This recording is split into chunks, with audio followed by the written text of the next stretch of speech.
Welcome to another episode of Theological Sidebars. Glad that you're able to be here listening today. So here's the deal. I've been wanting to do this one for a little bit. There was an article that came out recently, and I'd like to interact with it. So I'm going to put it up here and show you the one I'm looking at. Biblical city of Sodom has been found, archaeologist says, wiped out in the blink of an eye. So this is an interesting article. I got this. This is actually one that comes from Christian Headlines. I actually first discovered this article from a YouTube video, and I was listening to the archaeologist talk.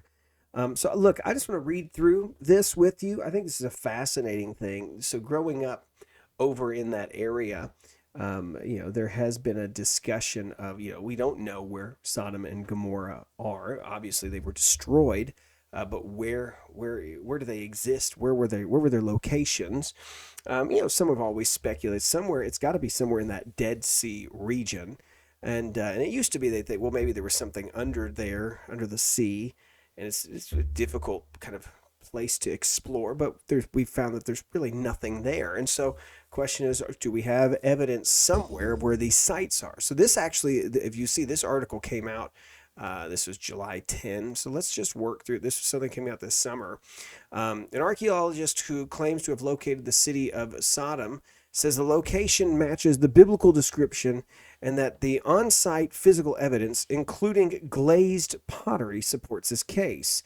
Stephen Collins, Dean of the College of Archaeology at Trinity Southwest University, told Joe C. Rosenberg in an episode on the Rosenberg Report that his team uncovered pottery from the mid-Bronze Age at a site in Jordan that appeared it was melted by flash heat, thus matching the biblical account that says God destroyed Sodom with sulfur and fire. Now that's a fascinating. I think that was the thing that kind of piqued my interest. I think that's what's so fascinating about this article, right, is that they think they found this location, and we'll read a little bit more, and then there is some stuff to match. Well, it may match some of the details that we see from the story. Obviously, this flash heat. Now we'll talk about it in just a second. Digging in the soil, Collins said, as soon as we get to a few centimeters into that Bronze Age matrix, this piece of pottery, the shoulder of a storage jar, is facing up at us, and it looks like it's glazed. Now, what they're talking about is when you dig, you're digging and you see layers of time in an archaeological dig. So the deeper you go should be the older evidence of things that were there. So you just would think, like where we're at here out in Franklin, Tennessee, you can go, and if you dig a certain down, you might find things, from the Civil War. Actually, some places you don't have to dig that far; it's there. And so, but we know where that's kind of, we kind of can see where there's areas where that stuff's there. If you dig further than that, way deeper than that, you might find from people who lived in this area before then. Out there, in the Middle East, it's civilization upon civilization upon civilization living on top of each other. Now, couple that with 2,000 years of history, or 4,000 years of history, in that area, and recognize that after these cities had been existed, maybe they were on top of a city that was there before, maybe not. After they were destroyed, somebody else probably came in later and rebuilt. I mean, you see this with Jericho. The Jericho's been destroyed and rebuilt and destroyed and rebuilt. You see that with Jerusalem. You go down, you see, what people 100 years later came and built on top of this, and then that was destroyed. And what year? So you can see these layers. So that's something that maybe out here we don't have so much of a concept because we're a newer country. But the idea of civilization that is built on top of another, the existing civilization upon another one over time as peoples move in. And so obviously they say as we get to this Bronze Age period, we find that this pottery has this glazed look. Now, it says a member of his team who worked on the World War II era Manhattan project that developed the first atomic bomb looked at the melted shard and remarked, "Wow, that looks like Trinity," Collins said. Trinity was the code name for the first nuclear site in New Mexico in 1945. The archaeological site known as Tel El Hammam is located in modern-day Jordan. Yeah. Collins referenced a 2022 paper in the journal Nature in which 21 scholars and researchers said they had uncovered evidence of a highly unusual catastrophic event, potentially a meteor that left a charcoal-rich destruction layer and melted object roughly 4,000 years ago in Tel El Hammam. The paper posited that Tel El Hammam was wiped out in the blink of an eye, Collins said. So this is him with his findings and his team that's there, referencing some of the other things that they had found who had been there, I guess, before. And then, meanwhile, Collins said that the Tel El Hammam site matches the biblical evidence in the book of Genesis. He said there's at least 25 known pieces of geography in Scripture that you can triangulate between to take you to the city of Sodom. When you do the science of Sodom, you go to the text first. Why? Because the Bible is the only ancient text that has survived with the name Sodom in it. One piece of biblical evidence, Collins said, is in Genesis 13:10. There's a lot of where was Lot standing when he lifted up his eyes and said the whole plain of Jordan was well watered? He was at Bethel and Ai, Collins said, and then it says he traveled eastward. Tel El Hammam is east of Bethel and Ai, and Collins said other locations in that region that have been posited as sites for Sodom don't fit the biblical narrative, he added. It was actually the biblical text that put us at this site, he said. We just simply navigated around the geography. So that's an interesting article to look at. And I think it's fascinating if that's true, if it's truly the site. Regardless, it's fascinating that this stuff is there, that there is something had happened to this site. Really interesting to look at, like, what would have caused this glazing. I remember, I think I was listening to the interview from that archaeologist about this, and it was saying that when he looked at I guess when he was first hearing about what was happening, some of the initial work that had been dug, that there's certain techniques, like the glazing of what was on that pottery would not have matched with the era that they were digging in, meaning that glazing would have been something that's much later.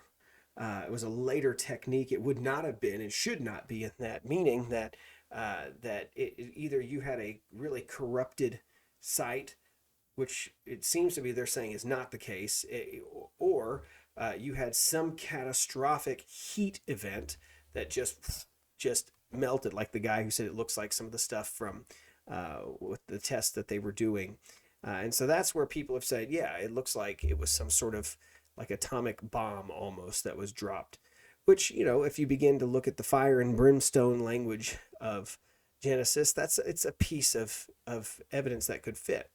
I would just say, as we go through this, right, you think about things like this, some of these stories sound very sensational, and I would love that this be that it would be, the case that we could find definitive evidence down the road to say this we know for sure. But until then, what we're saying is, these are pieces of evidence, and the question is, does this piece of evidence fit this puzzle?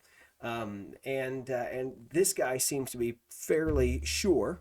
But I will say, one of the reasons that I'm not completely, 100% on board is, there are other guys that I really like who maybe say it may not be.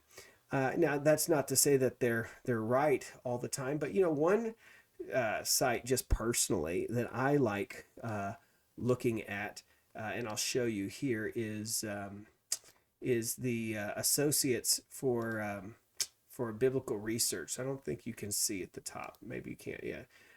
The Associates for Biblical Research. So I've got my thing cut off here for you to see. Maybe if I drag it down for you to see it. There we are. Here we go. Associates for Biblical Research, and these are good guys, and they do a lot of stuff on archaeology and biblical research, and they would beg to differ that that's the site. Now, granted, they have their sites that they think maybe fit that area better, and so that's always tough, right? When you've got kind of two different camps, and they're within our camp, right? They're in our Christian circle of kind of looking at that. And so I think the best thing you can do is just begin to kind of read both of those, look at what they say, and then try to make your best guess, based on what the evidence is. Which one do I think really has a better track record, or a better fits what as I read the text there. So that's the thing. All of this needs interpretation. When you look at archaeology, it all needs interpretation. And so these pieces, do they fit what I think is the best evidence from the text? Like these guys too, I would say that, it'll be interesting, because next year we're going to start going through Exodus, and I love the series that has come out. We'll start going through it here. I love the series Patterns of Evidence. It's put out by Thinking Man Films. Those are fascinating documentaries. And I'd say even within that, right, what's so crazy is, you have guys that are obviously, they don't believe because they don't have a biblical commitment to it, and that's understandable. And then you have other guys that have differing opinions who have a commitment to the Bible, but they're coming out in different areas, in different conclusions based on what they see as the evidence. And here's a big one too. When you read stuff like this, is dating, not dating each other, right? No, we're talking about dating of when we date things, based on the layers that we find, where we think that these things fit in dates of history. And so, like I said, I think it's a fascinating article. I'm definitely intrigued. I would love to know more about, and to look a little bit deeper in this for you. But I did want to bring this up as a fascinating thing. If you're into some of this stuff, if you like some of the archaeology, is maybe to look a little bit more. Tell me what you think as you go through it. But I didn't want this to pass without saying, hey, maybe we have found that. And so let's. But like I said, look at it, look more. Why don't you take a chance, look at some of these links. I'm going to try to look more into some of the original research of what they're finding as well. But that's all I got for you today. I hope this has been helpful and interesting nonetheless. I mean, could you imagine, right, that as we're thinking about the Sodom and Gomorrah story, right, that, all of a sudden, if the way that the Lord destroys it, that you see all the fire that is rained down on the city, it actually leaves a mark. It is. You'd think that would leave some sort of a mark, right, in history. It would leave some sort of a mark in the sand somewhere. And so, I think it'd be pretty interesting to see what that would look like. Could we find pieces of that? And like I said, there are others who say, well, we find evidence of these in maybe some of these different sites. But hey, take a look at it. Why don't you read Genesis, 19 sometime, and look and see what you see in terms of what should we be looking for if, and granted, it's kind of difficult to say because you're going to talk about the kind of destruction, but look at like where the cities are. And that's all important. Like look at the text of like, where do they run to after they leave? That's all stuff that I think is important. Like look at some of those names of those towns and kind of think about where those would have been located. So can I just say this too, as we finish this up, I always think, people want to say, when you think about, Sodom and Gomorrah being destroyed, it says that, that as they're leaving, Genesis 19:24 says, the Lord rained on Sodom and Gomorrah brimstone and fire from the Lord out of heaven, and he overthrew those cities in the valley and all the inhabitants of the cities and what grew on the ground, right? Then his wife from behind him looked back, and she became a pillar of salt. One thing I'm going to just go on a limb and say is Lot's wife did not become the pillar of salt that fills the Dead Sea. I'm going to go on a limb there and think that that's not why the Dead Sea is salty. Now, hey, that might be controversial to some. You've probably had a tour guide, if you've been over there, say, this, my friend, she is the pillar here. This is why, I don't think that's there. Fascinating, though. Look at the story, read through, tell me what you think, where you might be, and put some comments in. Hey, don't forget to like, subscribe. Thanks for listening.